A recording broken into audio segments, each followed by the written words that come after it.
Okay, let's finish strong. Can you graph given the sketch of the rectangular version? Hopefully we're kind of picking up where we left off. Some of you have already done this problem from class. It's all about picking out those angles that are important, picking out the radiuses that are important. So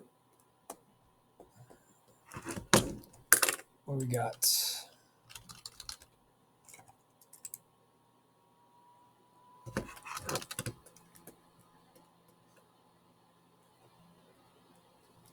I need my tools. There. Okay. Theta equals 0. It's opposite of how we expected. Theta equals 0. R equals 6. Theta equals 2 pi over 3. R equals 0. We need to go from here to there. We need to get through all of my angles, and our radius needs to decrease. What does that look like? Maybe something like this, and you could be a little bit more exact with it if you'd like.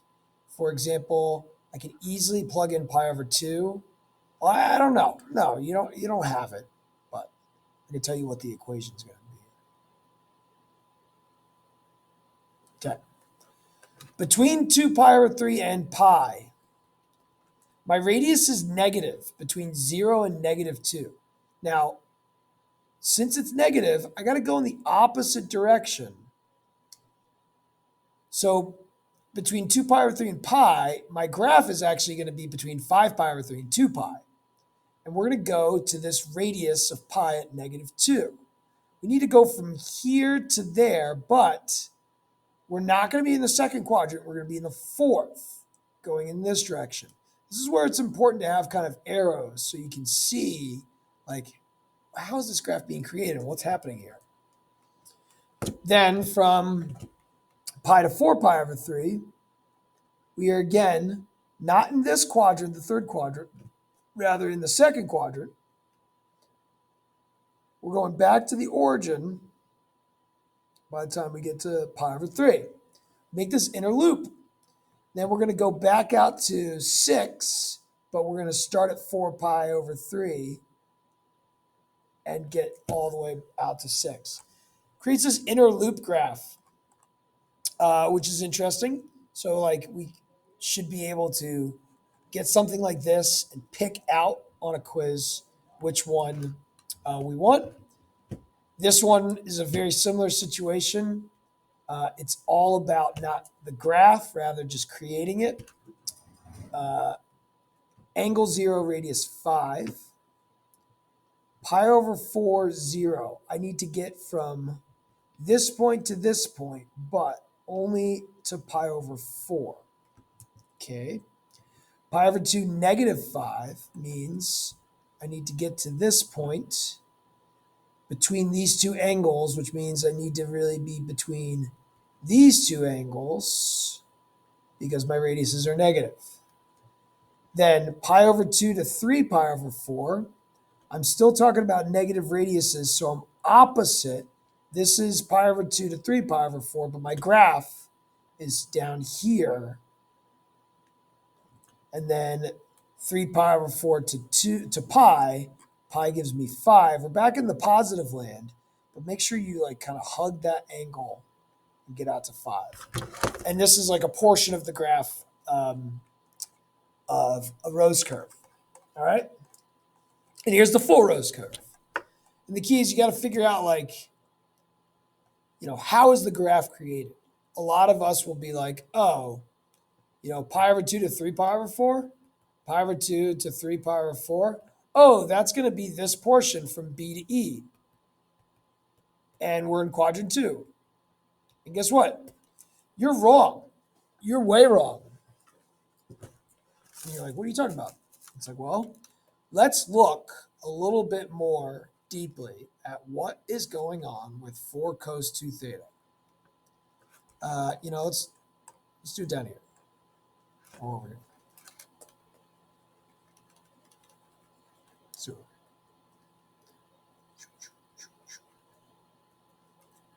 We got 0, we got 4, we got -4. We're going to take our period of 2 pi divided in half, so we're going to go to pi. Means this is pi over 2, this is pi over 4, this is 3 pi over 4. And we got max, midpoint, min, midpoint, max, positive radii, negative radii, positive radii. And let's see, between pi over 2 and 3 pi over 4, my radius is negative between -4 and 0.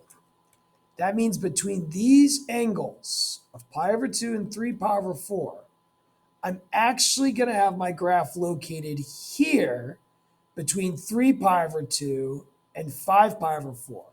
So between these two angles, negative radiuses would be down here, which means I'm actually going to start at that radius of -4, D, and I'm going to be traveling to E, and I'm in the fourth quadrant. Make sure you write it in the correct order, D to E. It's not E to D, it's D to E. 3 pi over 4 to pi. Well, this is when I'm back to being with a positive radius. This is what I expect it to be. I'm going to be starting at a radius of 0 and getting to a radius of 4. I'm going to go E to A, and I'm going to be in quadrant 2. Now, what if it was negative pi to -3 pi over 4? Well, it's like we're going to have to keep kind of adjusting our graph. What we realize is we could go backwards, and this would be producing a same point if I go a period behind, if I want to go back in time. And we could just really subtract pi from everything. And we would go back a period, if you subtract pi. So really, this is the same idea. So negative pi is here to -3 pi over 4. Here's -3 pi over 4. So my angles are going in this, not down, but in this direction.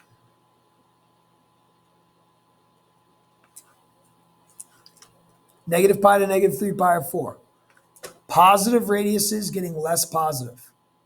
Positive radius getting less positive. That looks like A to E, and we're going to be in quadrant 3. And now here's the best one. Negative pi over 2 to pi over 4. It's the same deal, but watch where the quadrants are. Negative pi over 2 is here. Negative pi over 4 is here. We are talking about our angles here. However, the negative radiuses will be over here,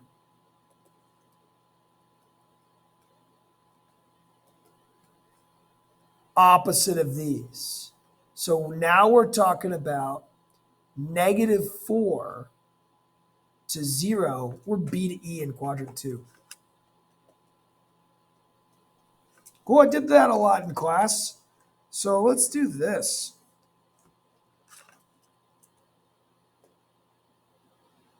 Okay, we got E to B, we got B to E. We want to kind of be a little bit more specific about which direction we're traveling in, so I'll show you what I'm talking about.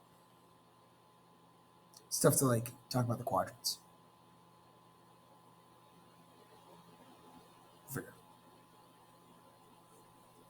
Same deal. We're adjusting our radius, adjusting our period.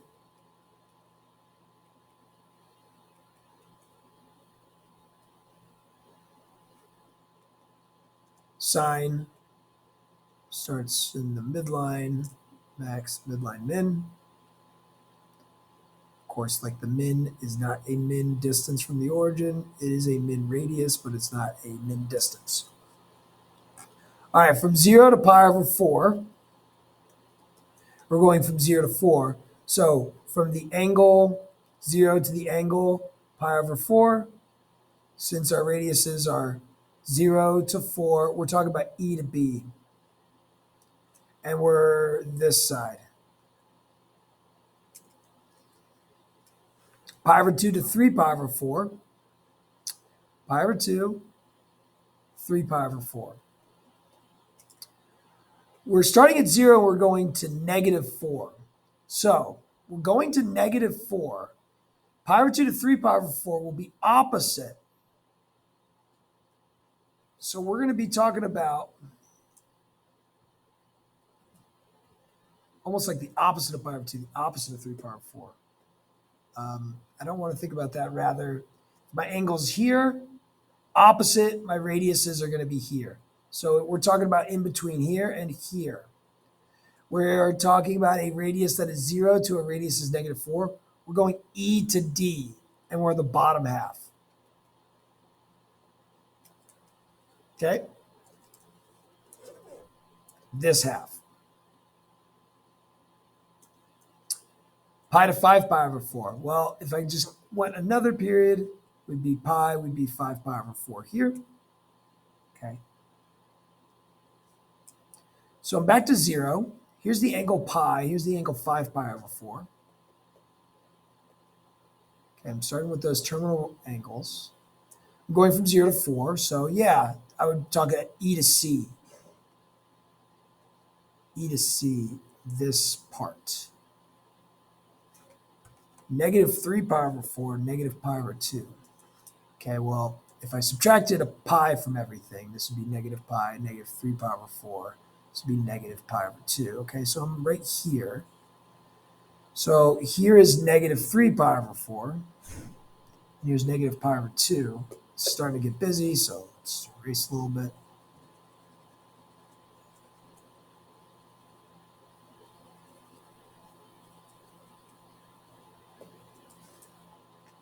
Negative 3 pi over 4 to negative pi over 2. There are my radiuses, or there's my angles, this section. But, okay, I'm going from positive 4 back down to 0. So I'm going to go C to E right there.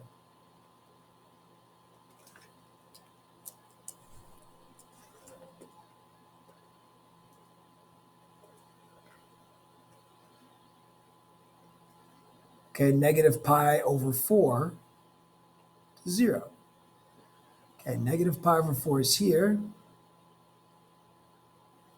to 0. You might think D to E, you're wrong. Negative pi over 4 to 0, we have a radius that is negative.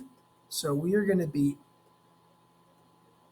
in this area right here between here, negative radius, and here, negative radius. So we're going to go from negative 4 to 0, we're going to go from A to E. But particularly like the bottom half of things. All right. Last two questions. What happens if we have a shift? We haven't shifted anything. Well, let's shift. Phase shift. Phase shift. We are going to shift left pi over 6, which means we're going to end at 11 pi over 6. We will divide out by pi over 2's. So I'm shifting everything by a pi over 6. So I got negative pi over 6 to pi over 3. Pi over 3 to 5 pi over 6. 5 pi over 6 to 2 pi over 3. Just adding a pi over 2. So that's 3 pi over 6. 2 pi over 6, 1 pi over 3. Okay. 0, 4, negative 4, cosine, max, midline, min. Okay.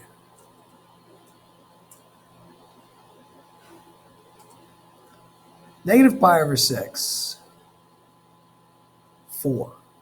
That's going to be the max. Okay.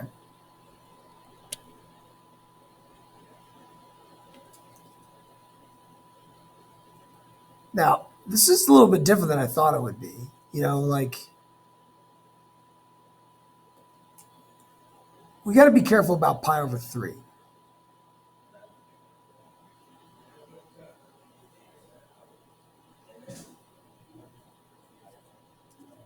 So the quadrant 1 graph, we're starting at 0.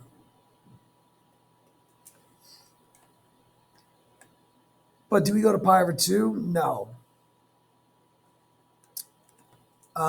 Let's start fitting some points in.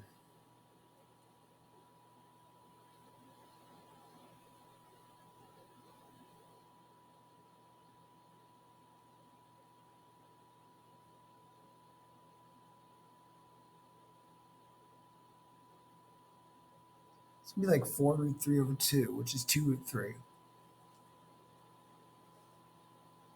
We get a 0 at pi over 3. This angle pi over 3, that's important. We're going from here to here. It's not obvious, but that's what it is. Which means quadrant 2, we need to get to from pi over 3 to a radius of negative 2. Now let's remember, like,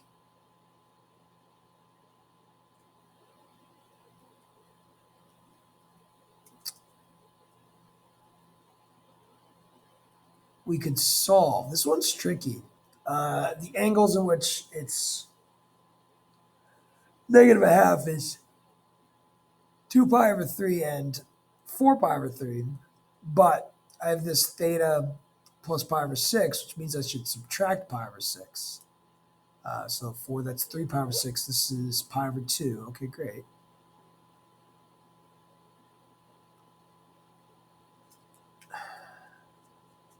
Yeah, there it is. Between pi over 3 and pi over 2,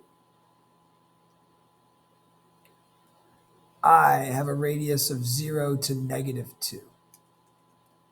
Quadrant 3 is this. This is tricky to figure out. Quadrant 4 is going to be from pi over 2 all the way past 11 pi over 6, which will be 4, which is the same as negative pi over 6, and all the way to 2 pi. Ooh, that's tricky. How did I figure that out? I just kind of figured it out.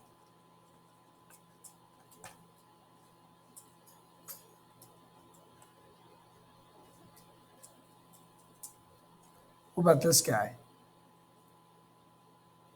Honestly, I don't think the rectangular situation helps me very much, but let's see. Shift things to the right, pi over 3. Add 2 pi, we got 7 pi over 3. Add pi over 2, we get 5 pi over 6. 3 pi over 2. No. 4 pi over 3.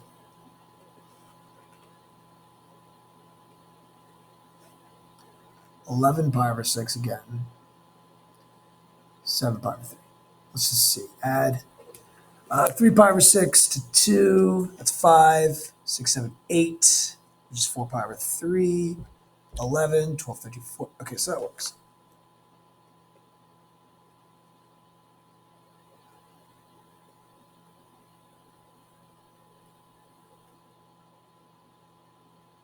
And we start with our zeros.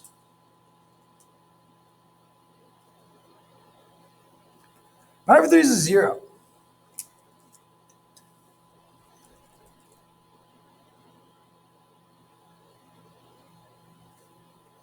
What the deuce? 5 pi over 6 is 4.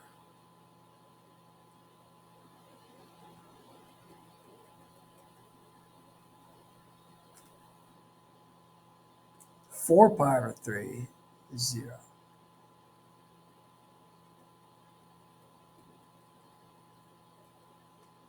I mean, that creates the graph right there. What happened here?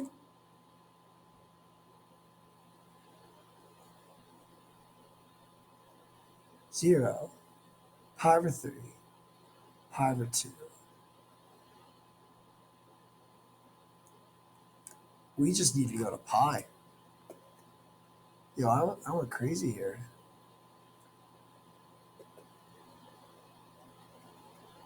Because pi over 2 plot there. If I go to 5 pi over 6, I got that negative 4. And then if I pop all the way over to pi, I'm going to be here,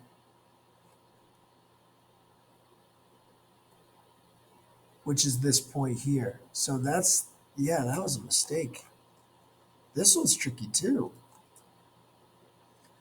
I start at pi over 3.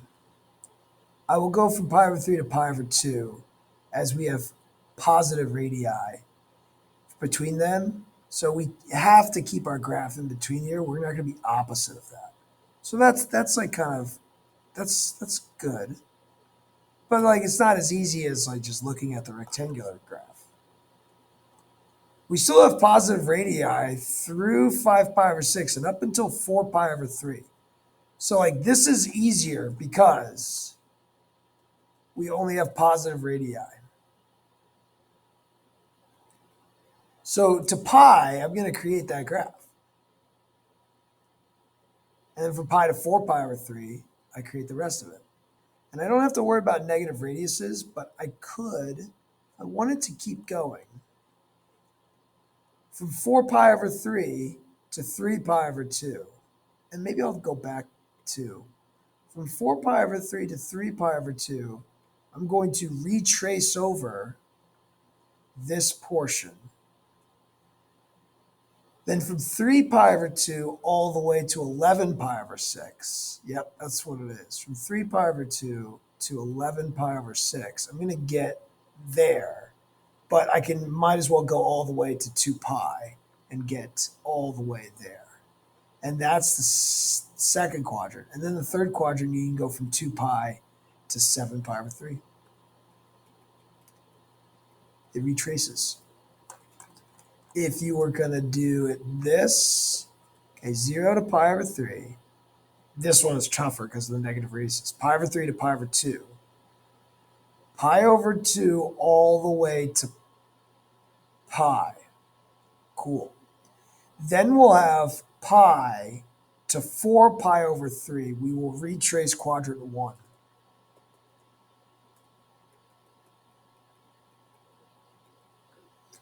Four pi over 3 to 3 pi over 2, we will retrace quadrant 3.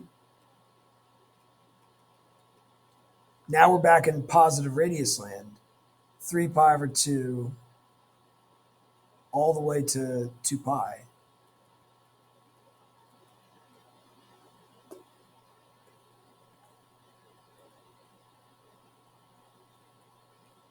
And that's it. This one's tricky. I think the rectangular didn't help us. It's more just kind of like, it is paying attention to positive and negative radiuses. That's important. But you could kind of just eyeball it, honestly. All right, that's it. I'm out. Later.